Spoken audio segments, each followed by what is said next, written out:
Hello বন্ধুরা, কেমন আছো সবাই? আশা করি খুব ভালো আছো। আমরাও খুব ভালো আছি। তো আজকে তোমাদের জন্য নিয়ে এসেছি একটা দারুণ টেস্টি পিৎজা রেসিপি।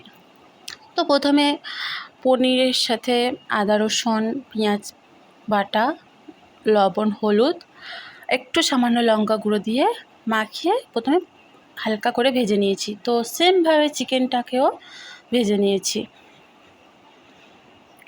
তোমরা বাড়িতে অবশ্যই বানিয়ে খেয়ে দেখো, খুব টেস্টি লাগবে। তারপরে দিয়ে দিয়েছি ক্যাপসিকাম কুচি, হালকাভাবে সব ফ্রাই করে নিচ্ছি। আর দিয়ে দিয়েছি পেঁয়াজ কুচি আর টমেটো, হালকা করে সব ফ্রাই করে নিচ্ছি। তোমার হয়ে গেছে রেডি সব ভাজা। তারপরে নিয়ে নিয়েছি একটা পিৎজার রুটি, তার উপরে দিয়ে দিলাম কিছুটা বাটার, দিয়ে ভালো করে মাখিয়ে নিচ্ছি। তারপরে দিয়ে দিয়েছি মেয়োনিজ। তো তোমরা অবশ্যই বানিয়ে খেয়ে দেখো, খুব ভালো লাগবে। কে কেমনভাবে বানায় তো আমি জানি না, তো আমি আমার মতো করে বানাচ্ছি। দেখো, দিয়ে দিয়েছি একটু কিচেন সস, তার উপরে দিয়ে দিয়েছি একটু চিলি সস। তো ওটা মিক্সড করে মাখিয়ে দিয়েছি, মিক্সড করে দিয়ে দিয়েছি।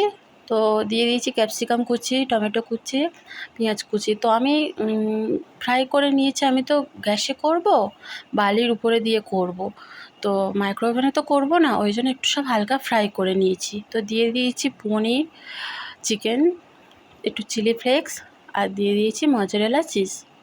তো দেখো কত সুন্দর দেখতে হয়েছে, দেখো কত সুন্দর হয়েছে। তো আমার বর তো খেয়ে বলছে দারুণ হয়েছে। কেমন হয়েছে বলো?